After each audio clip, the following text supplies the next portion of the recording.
Around the 1700s, Imperial Russia expanded by absorbing Ukrainian territory. The Russian Revolution, a multi-sided 4-year war within Ukraine, and the incorporation of the Soviet Union in 1922 cemented Moscow's centralized control over the region. On December 26, 1991, the Soviet Union formally dissolved, breaking apart into several republics. Among these new independent countries were the Russian Federation and Ukraine, which shared a 1,200-mile-long border. Hello, I'm Lindsay Farini. And I'm John Lamberger. Welcome to Sheepland, the wide green pastures of our modern media environment. Sheepland, where people are fenced in by politics, graze on sound bites, and fall prey to the wolves of propaganda.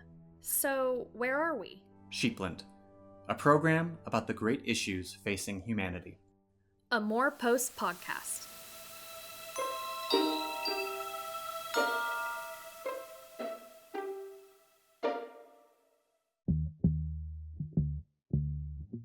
In 2014, Russia began an armed conflict with its neighbor, Ukraine, seizing the Crimean Peninsula and eastern portions of the country. The next 8 years were marked by skirmishes, ceasefire violations, and irregular fighting between Ukraine and Russian-controlled armed groups. By February 24, 2022, over 14,000 people had been killed or wounded when Russia openly launched a wide-scale invasion. In the fall of 2022, Russia declared its annexation of 4 Ukrainian regions it did not fully control. The international community has condemned, diplomatically isolated, and economically sanctioned Russia for beginning a conflict considered the largest military attack in Europe since World War II.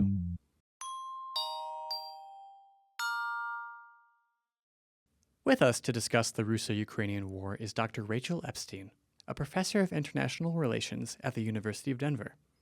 Her research spans topics from financial crises and reform to the enlargement of the European Union and the North Atlantic Treaty Organization. Well, first, we'd like to thank you for being here. Thank you so much for having me. Yeah, and taking time out of your busy schedule to answer some questions for us and inform us about the Russian-Ukrainian War. Mm-hmm. Yes, very generous of you to stop by and speak to us about this really great issue facing humanity right now. So I'm going to start with a more personal question. Okay. So, Rachel, what in your life inspired you to center your career in the economic and security politics of Europe? Well, I am fundamentally like many people my age. I mean, I am a kid of the Cold War, an American kid of the Cold War. And so growing up in Portland, Oregon, in the 70s and 80s, I was really concerned about the nuclear standoff between the Soviet Union and the United States. And probably for a 7th grader knew an unhealthy amount about nuclear weapons. And I would say that's where my interest started. But I also traveled a couple times on extended trips to Europe, around Europe, with my family, also as a teenager. And that also sparked my interest. I would say a third thing is my Jewish heritage and knowledge of the Holocaust, and a lack of understanding also as a kid about how people could engage in such horrific atrocities. So that sparked my interest in Europe.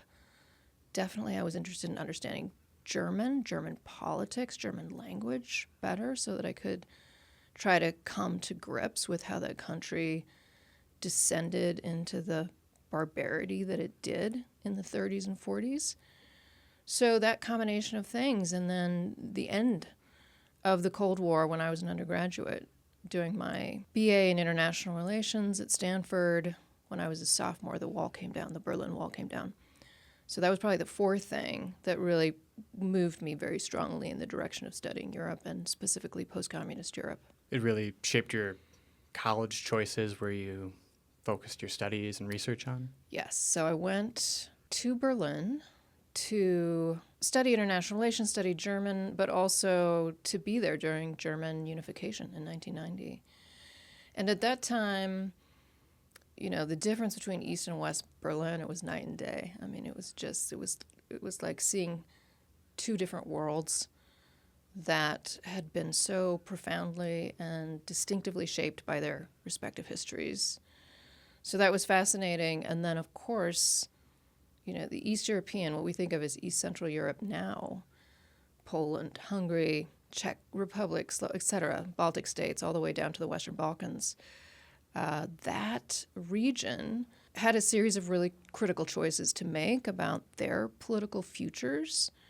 And so my research interest took off from there. That must have been fascinating. It's a pretty interesting time. The epicenter of the Cold War for so long. Yeah. How much time did you spend in Berlin? At that point, I was there for 6 months. So, like the University of Denver, Stanford was on quarters. So it was, I think, September through March I was there, and also for unification. And the wall had already been down? Yeah, so it had come down the previous year, in 1989. And a remarkable development of that time was the decision, and with the agreement of Germany, West Germany's allies, for the country to unify that quickly.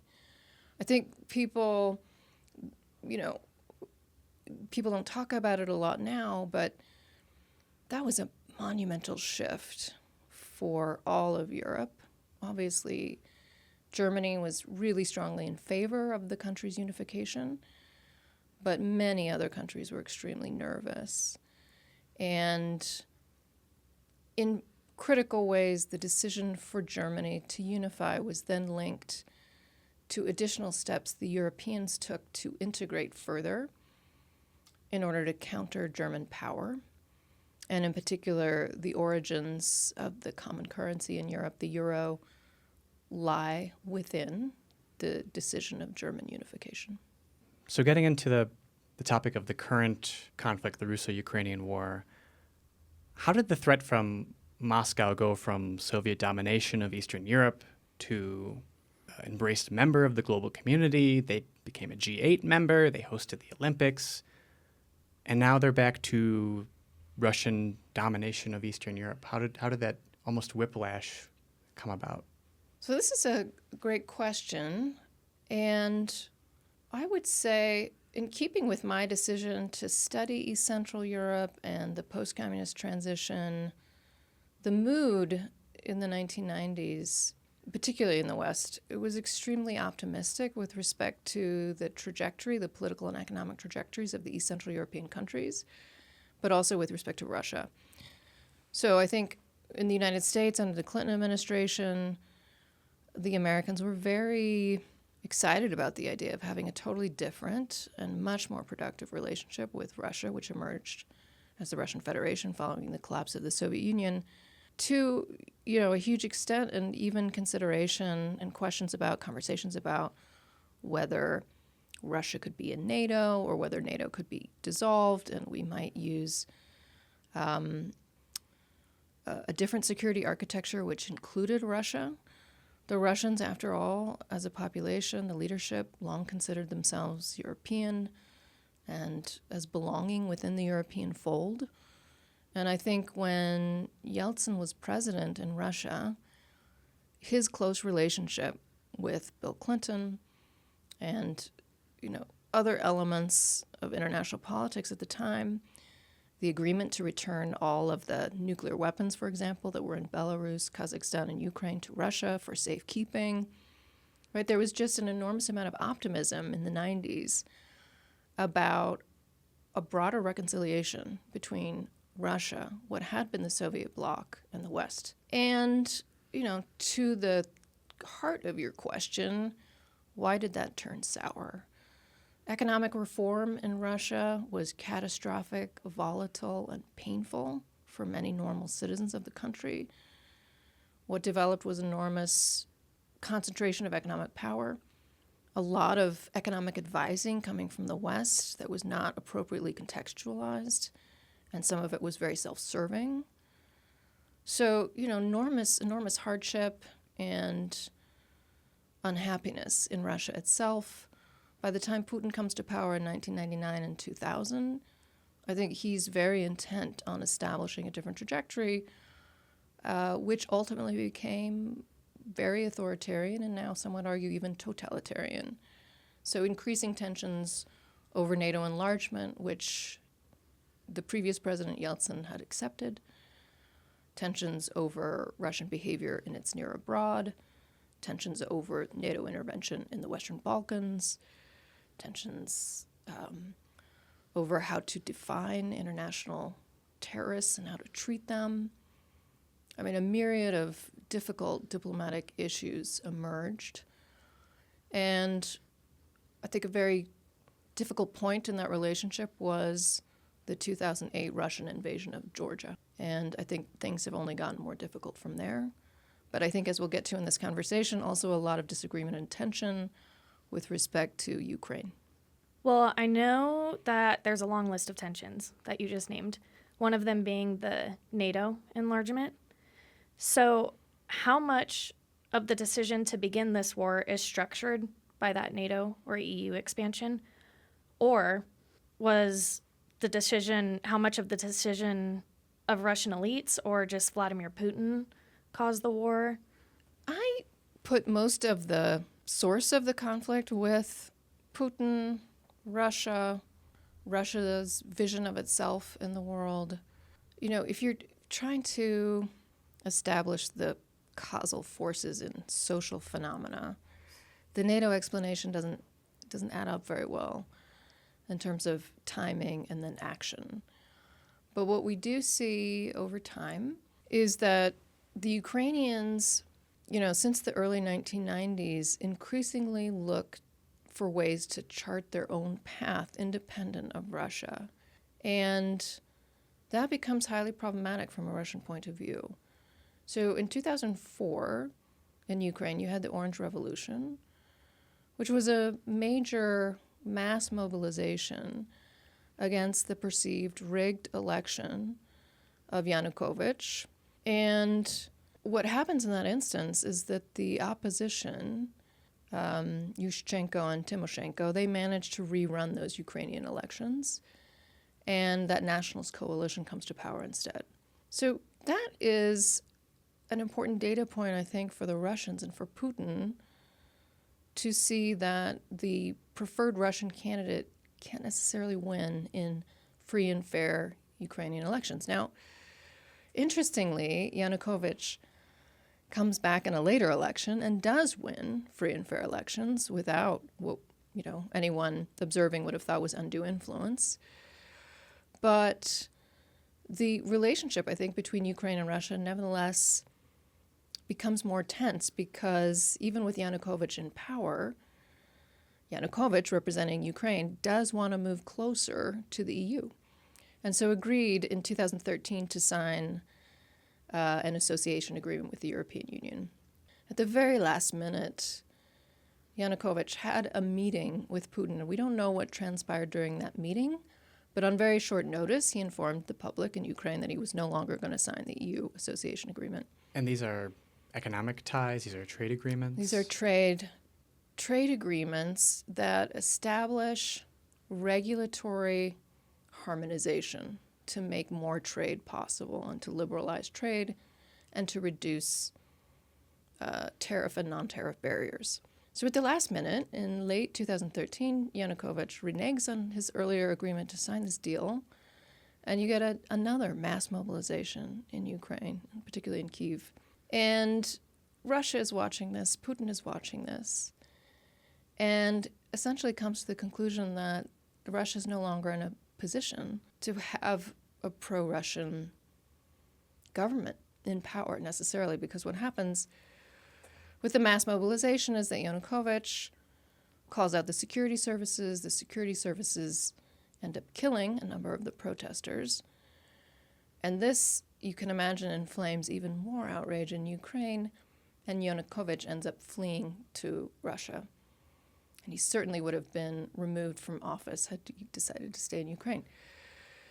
So at that point, Putin, I think, tries to paint a picture, as dictators around the world often do, that there's, you know, nefarious foreign interference in Ukrainian politics, and uses Yanukovych's ouster to justify the Russian invasion of eastern Ukraine in 2014 and to justify the seizure of Crimea. And of course, at the same time, part of the nefarious foreign influence that he gravitates towards as an explanation, because it's very convincing vis-a-vis his public, is NATO enlargement.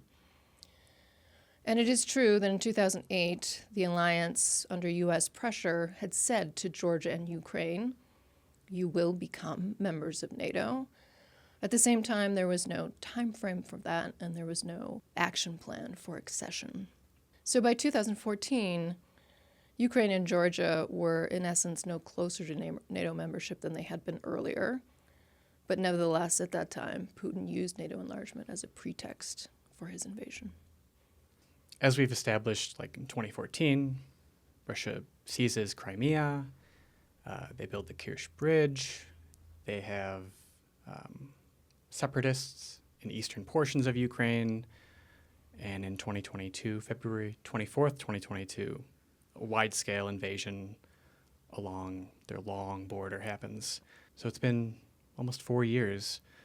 So for both Ukraine and Russia, what is your perspective on their capacity to sustain and continue this war? Is there any signs of this war maybe ending? I don't see signs of it ending. As you probably know, the Trump administration came into office very intent that they could negotiate an end to the conflict rather quickly. And that's turned out not to be true, I think, because the Russian side is extremely committed to, their idea of a victory. I think primarily for domestic political reasons. I think that, for Putin and his power position, and it's very hard to see into the inner workings of the Russian regime, but they've lost a lot of life. A lot of soldiers have absorbed, terrible injury, trauma. I think, the sunk cost of the situation, even though rationally they might suggest Russia should get out before it loses more life, the opposite effect psychologically has taken hold. So I think Putin's power position depends on the conflict ending in a way that allows him to save face. And given everything that he said about why Russia is there fighting, it seems that it would be very hard for him to save face, short of a victory that accords Russia a lot of authority over who's running Ukraine and authority to keep control of the territory that they've taken by force. So short of those things, it's not clear to expert observers that Russia is prepared to give up the fight. Ukraine, in the intervening period, if it had been on a trajectory before Russia's invasion in 2014, towards the West, towards the EU, even towards NATO membership, those impulses and desires have only been strengthened and concretized by the war.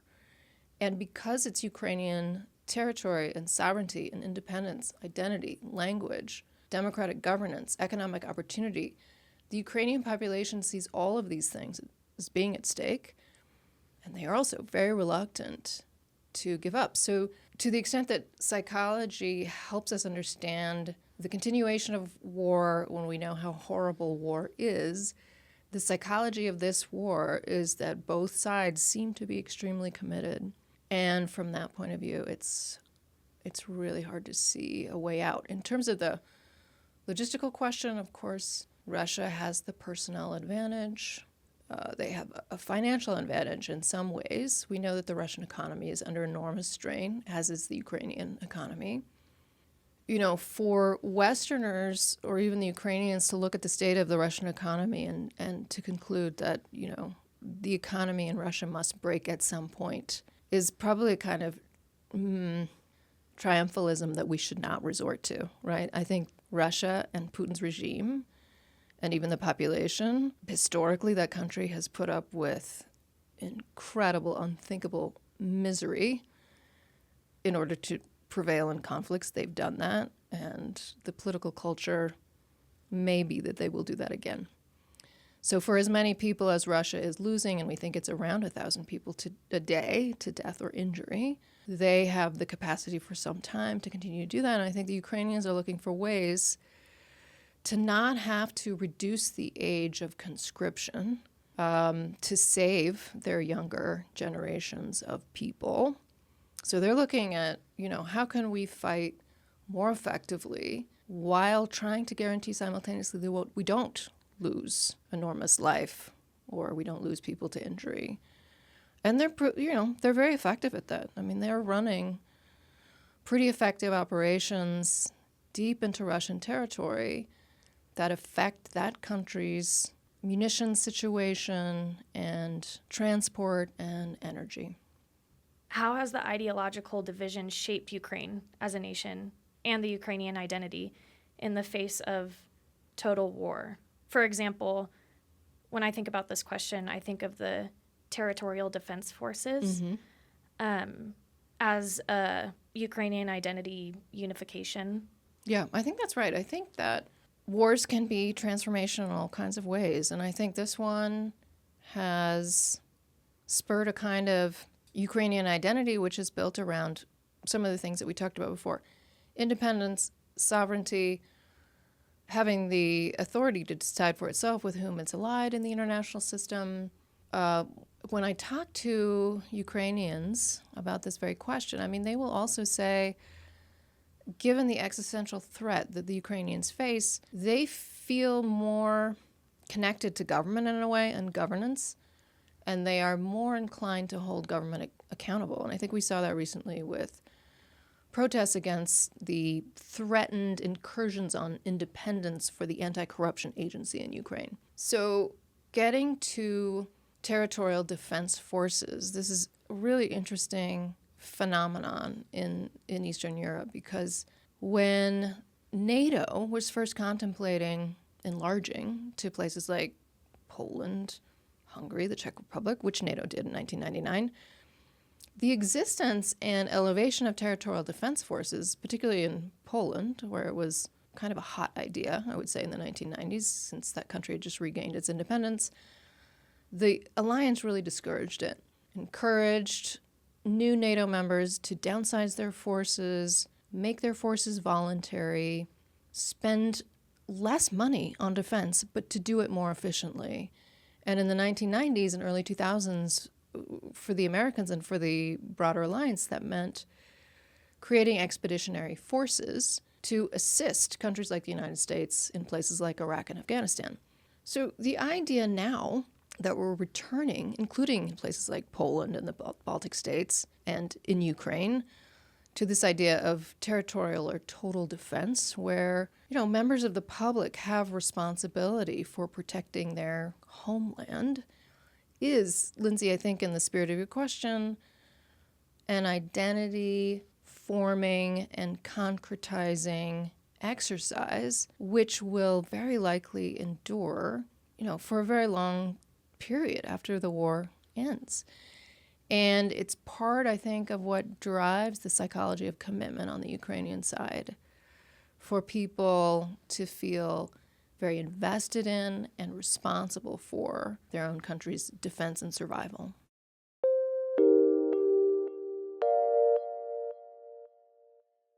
Hey, it's Mia, the Deputy and Chief Editor at Mooreposts. If you're enjoying the Mooreposts Sheepland podcast and want to continue to support emerging professionals, please visit the link attached and donate if possible. Your monetary support helps cover essential site costs, from hosting to distribution, all while sustaining our team growth and expanding our reach.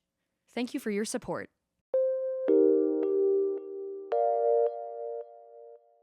What we should appreciate about the Russian regime at this point is that Putin and his regime have killed, imprisoned, sent into exile all of his major opponents. And I think for members of the public, the idea that you would participate in a protest would, certainly end in your arrest or death. I think that the Russian regime today is similarly repressive as the Iranian regime. And we know that thousands, if not tens of thousands of people were just killed in Iran, given their willingness and bravery to protest. And that is certainly not something I would wish on any population. So I look at Russia and I think it is too dangerous for ordinary Russians to contemplate getting out into the streets and voicing a view different from that of the governments. The other thing I would say is that surveys that are conducted by Russian pollsters, at least in some cases, frame questions in ways that seem to be designed not to get a pulse on what people are thinking, but to tell them what they should be thinking. And one is also under the impression that as pollsters are doing their surveys, they're collecting information. I mean, I would definitely not, as a research subject in Russia, take it for granted that somebody actually wanted to know my opinion for knowing my opinion's sake. I would think they would want to know my opinion in case they wanted to come after me. The judicial system in Russia is also terribly politicized and compromised, and there is no equal protection under the law as we would understand it.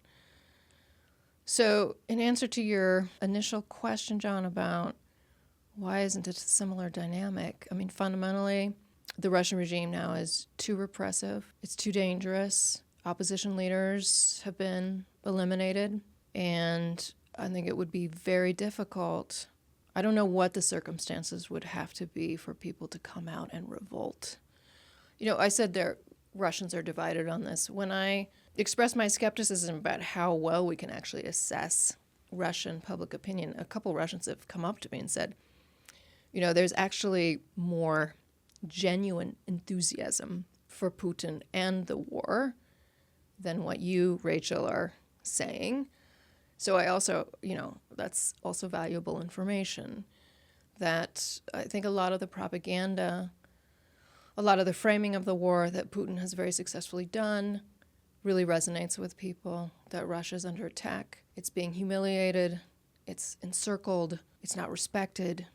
The Ukrainians, you know, in the Russian discourse are either actually Russian or, you know, don't have a meaningful identity of their own. I think that's also a sentiment that's out there. During the Cold War, there's very much this concept of the free world, the Eastern Bloc, you know, the Warsaw Pact. Is that still useful to use these terms, like the West, like we're in the West and they're in the East? It's us versus them. Poland is this NATO country, liberal democracy. They're clearly in the West now. Is this a useful term? Increasingly, no. I think because of developments in the United States. I mean, I think Europe, for the most part, is, you know, it's highly democratic, it's wealthy. For the post-communist countries, including Poland, that have joined the EU since 2004, it's provided enormous economic opportunity.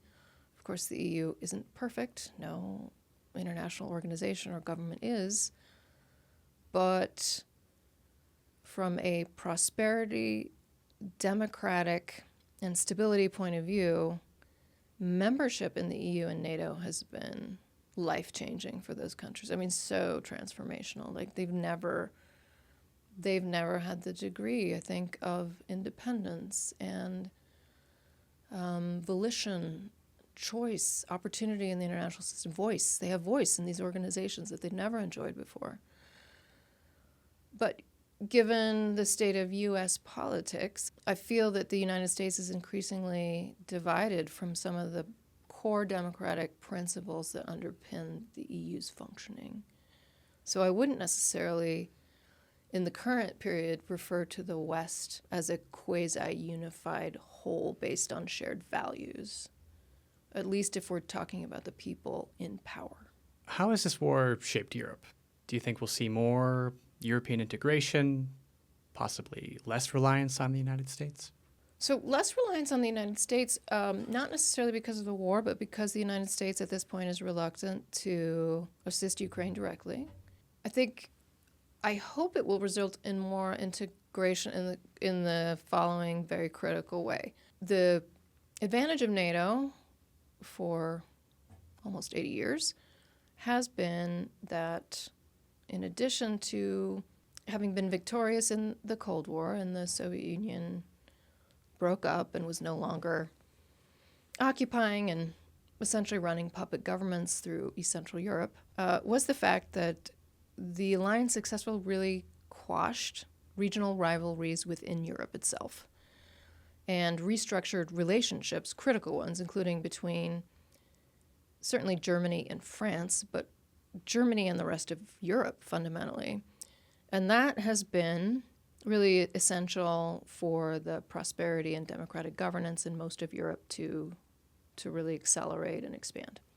The way that I hope that it shapes European integration going forward is that as the Europeans take more independent responsibility both for securing their own borders and military security well-being, let's say, that they do it in a way where it is a genuinely shared enterprise and done collaboratively rather than competitively among them. So, I think what the Europeans are trying to do is to be able to assist Ukraine independently to replace what had been, over the last 4 years, but really since 2014, American military assistance, advising, observation. So that's one way in which we see a shift happening, and we just want to understand that it's partly a consequence of the war, but it's partly a consequence of, from the Biden administration to this Trump administration, a shift in U.S. policy, which is urging Europe to become more independent. So that's one change. The other enormous change is, and I don't think this gets reported on enough, the energy transition that's underway in Europe as a consequence of radically reducing the continent's reliance on Russian energy resources. And that's critical for accelerating the green transition. So it's been incredibly costly and painful, particularly for economies like Germany's, but also some of the East European economies. But I'd say that's also a very important way in which Europe is being changed. And then I think political sensibilities on the continent are changing to a certain extent. It's shaping political cleavages in many European countries, in Germany and France, for example, where you have current governing parties, which are highly critical of Russia's war in Ukraine, but in opposition are also major political parties embraced by the Trump administration, but political parties that are much more interested in probably returning to a situation where they can do business with Russia and they're less concerned about Ukraine's ultimate fate. Aside from Europe, because I know we just talked about their view on the war in the previous question, how has this war shaped the global view on conflict and what normal behavior is for a state? So I think in much of the world, it probably hasn't changed it at all. I think one of the hard things for Europeanists to accept is that the Russian invasion of Ukraine does not stir the sympathies of a lot of people in India or China or on the African continent. I mean, it is true the United States led a coalition-building effort at the United Nations after the full-scale invasion, which was impressively large in terms of the number of countries, but really not very impressive with respect to the share of the global population represented, because it's mostly wealthier, industrialized, post-industrial countries that came to Ukraine's defense. So in one way, it doesn't seem to have changed many normal global citizens' perceptions. Many people around the world seem to accept that Ukraine is in Russia's sphere of influence. NATO enlarged to include many post-communist countries. Russia, over time, did not perceive this development to be in its interests. So I think for many people around the world, it is normal state behavior that one country will invade another if it feels like its own existence is threatened, which is the case that Putin has made. In my mind, not very convincingly, but I don't represent the minds of many people living in India and China and elsewhere.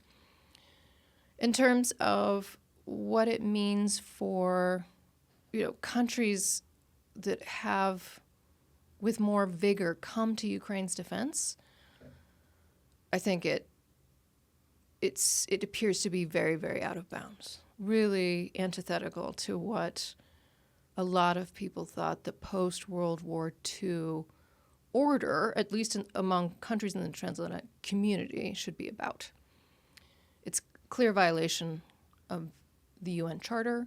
The idea that Ukraine was in a position to do any meaningful harm to Russia in a military sense is implausible. But again, going back to what we were talking about earlier with respect to Ukraine's evolution and evolution increasingly in the direction of the West, that I think was a threat to Russia in the sense that Ukraine was never going to launch a land invasion, but if you had a democratic, prosperous, Western-oriented, active civil society country on Russia's neighbor, that was going to make it very hard for Putin to maintain, I think, his style of rule, both in Russia and in Belarus. We saw also enormous protests erupt in Belarus a few years ago that were quashed with Russian support in Belarus. People imprisoned, people killed, people disappeared. So I think in answer to the question, is this normal behavior? Maybe we could reframe the question to say, is this the kind of behavior that we want to encourage in the international system? Is this the direction in which we want to go? And I think hopefully everybody would say, no, this is not the direction in which we should be going. Something that I just thought of was, this, the perceived threat from NATO, if Ukraine joined NATO, joined EU. Is it really just bordering, the proximity? Is that a spillover effect? Is that really a phenomenon they're looking at? Moscow is so far away. Can something truly a domino theory, if you will, if I could use an old Cold War idea? Is that a plausible concept? I think it is plausible, especially given what happened, the really intense familial, civil society, and economic ties between Ukraine and Russia. A couple years ago, well, it must have been more than a couple years ago, it must have been in 2022, the Korbel School hosted 4 mayors from East Ukrainian cities, including the mayor of Kharkiv, which is in the news all the time. And one of the questions they got was, what is the state of your relationship with people in Russia now, family members, business partners, et cetera? And, the relationships had been devastated by the conflict, in part because I think the Ukrainians felt that their Russian counterparts were not sympathetic to their cause. But part of what I learned in those conversations was how deeply integrated and tied together these countries were, and particularly in that eastern part of Ukraine. So we do think, especially in an age of pretty rapid and large-scale information flows, which, of course, we understand governments can shut off at certain points, but one engine of change in the Soviet Union itself was certainly the perception, which was correct, among people living in the Soviet bloc and the Eastern Bloc, that their Western counterparts had more economic opportunity, educational opportunity, freedom, personal autonomy, efficacy, everything. And that discontent, particularly in countries like Poland, Hungary, Czechoslovakia during the Cold War, led to very large and repeated protest movements. So I think we can say with some certainty that it is harder for countries that are autocratic to reside in comfort and seeming, security next to highly democratic, if they're prospering countries. I think that does make it a lot harder for autocratic countries to stay the course. There has been an extensive Russian campaign to specifically target civilians in drone bombings and missile strikes. The rhetoric from Putin and the Kremlin has been a denial of a Ukrainian identity as a group. Yale University has tracked that 35,000 Ukrainian children have been taken and deported to Russia. Do you think the intent and actions committed by Russia constitute an attempt to eradicate Ukrainian identifying peoples? So the Russian Empire, the Soviet Union, has long engaged in a kind of Russification. I don't think eradication of Ukrainian people is necessarily the goal. I think that would be self-defeating in terms of the productivity of the region after the war, assuming the war ends. But I do think it is a sustained, purposeful, strategic plan to try to subdue the country and to create a situation in which Russia has so much leverage. And this is partly what's going on, I think, with the kidnapped children. These children, we think, are being sent either into Russian homes for re-education and total reacculturation, or into, a couple hundred different, essentially re-education facilities.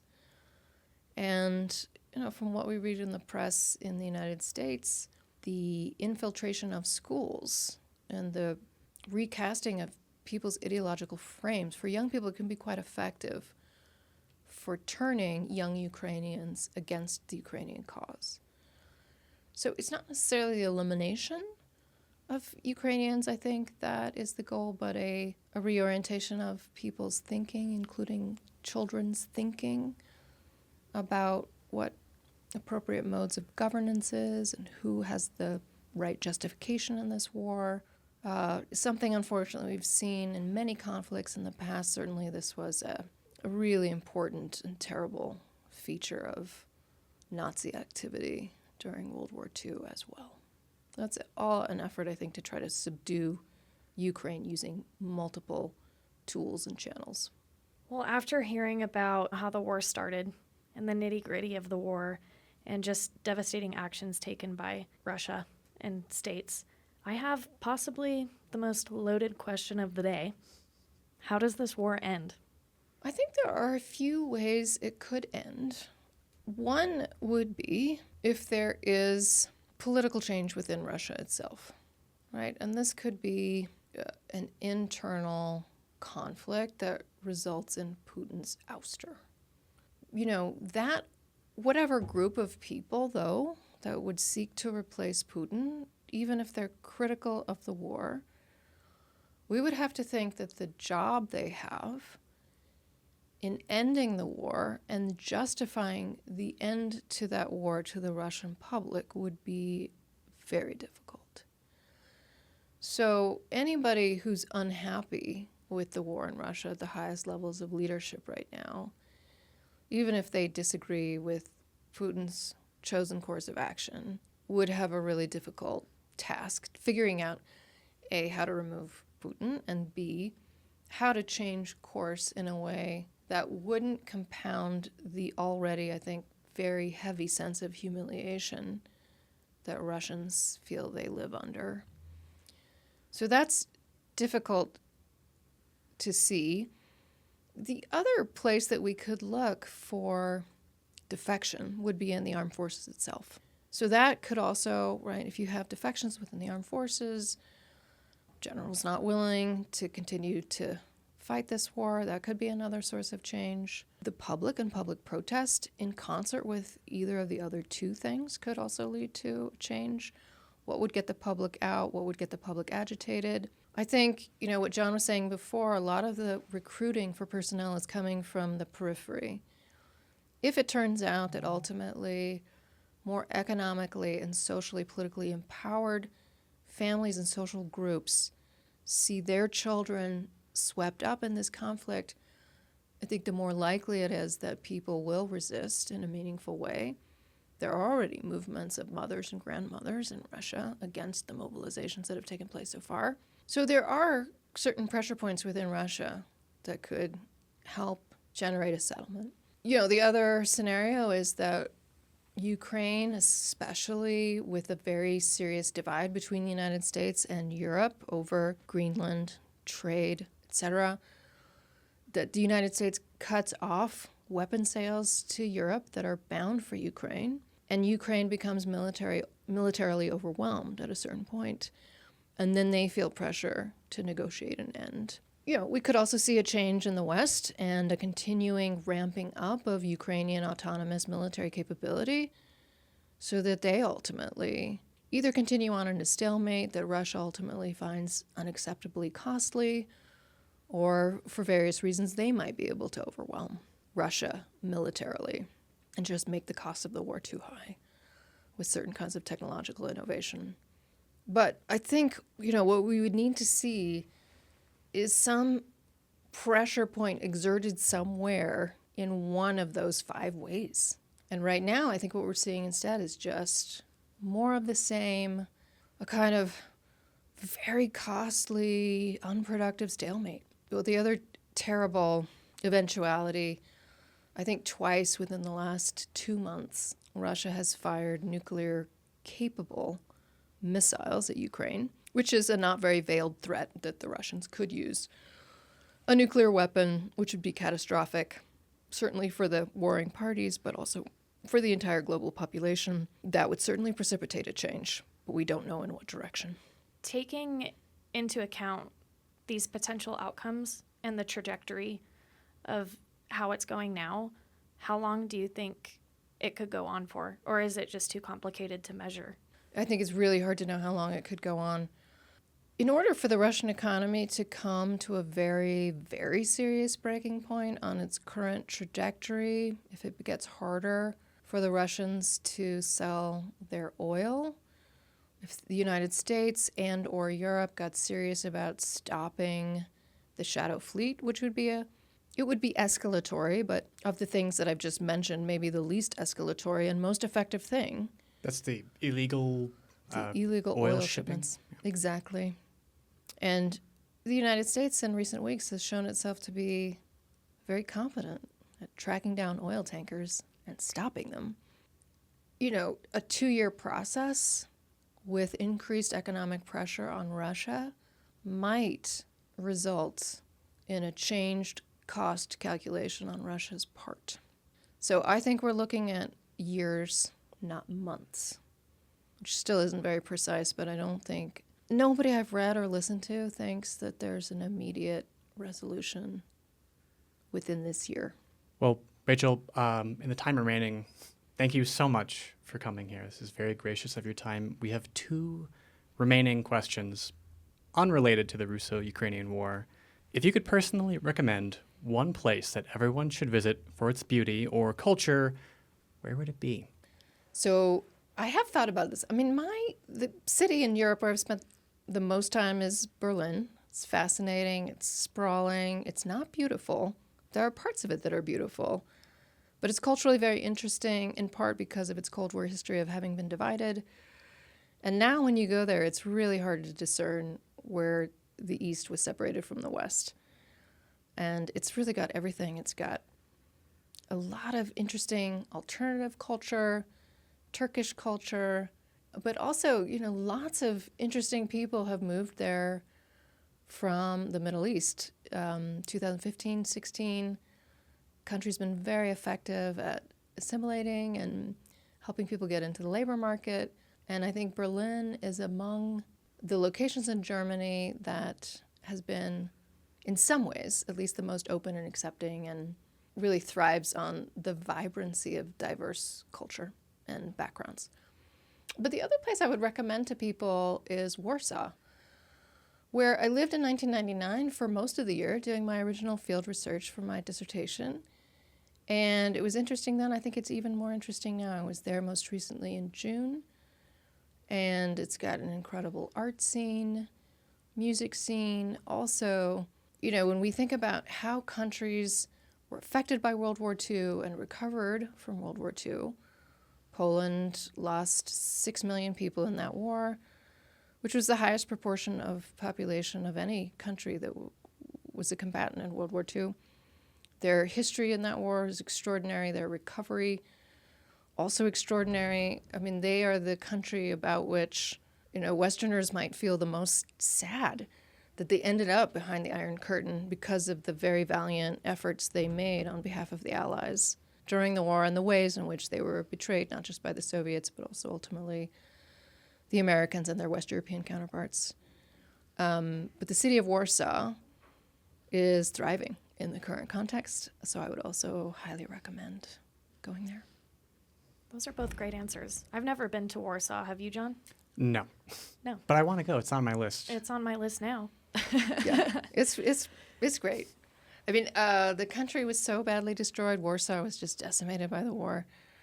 So some of the historic buildings they built back stone by stone, up until the 1970s to try to reconstruct, for example, the historic old market square and all of the beautiful homes surrounding it. It's a remarkable testament to their resilience. At Mooreposts, we want to make it a point to promote nonprofits or organizations that create positive impacts. Are there any that you would like to share with us? So one organization that I like a lot, I keep an eye on, I always listen to their people being interviewed, is Doctors Without Borders. And I think their work is so important. They manifest so much courage and bravery. Sometimes they're speaking against the mainstream, but they have such a admirable humanitarian orientation, and they bring so much expertise and, in a way, just love and care to the work that they do in the conflict zones that we're talking about. So, if we funded Doctors Without Borders the way we fund our militaries, I feel like the world would be in much better shape.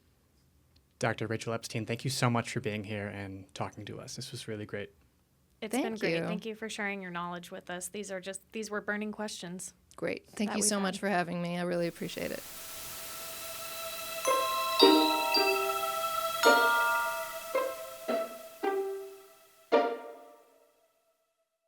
Sheepland, a program about the great issues facing humanity. A Mooreposts podcast.